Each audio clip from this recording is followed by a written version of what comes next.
Before attempting to give the House a general summary of the course of negotiation and their results, I would like to refer to what I may perhaps term the surrounding circumstances. The House must, I am sure, be fully conscious of the fact that the circumstances of the spring of 1946 was vastly different from those of 42 or indeed of 39. India has shared to the full in the political awakening which is evident all over the world after the war, and nowhere, perhaps more than the Far East. The pressures which were sufficient in evidence before and during the war have become greatly accentuated, and what might have been a reasonable speed of progress before the war would now be regarded as dilatory and inadequate. I have always personally believed that our best hope of regarded as dilatory and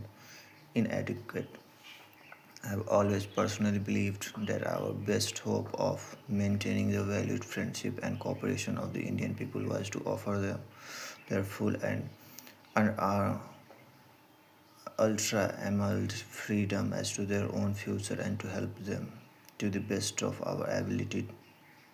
to achieve it as smoothly and quickly as possible. There is no doubt whatever that, at any rate, since the early months of this year, no other approach than that would have had any chance of success at all. When the mission first arrived in New Delhi, the atmosphere for an agreement between the parties was not propitious. We found a highly charged political atmosphere resulting from the elections, which were still in progress in some of the provinces, and a deep suspicion that somehow or other our object would be to delay and frustrate the hopes of Indian independence. The issue of one or two Indias had been bitterly contested at the elections, and the two major parties, the Congress and the Muslim League,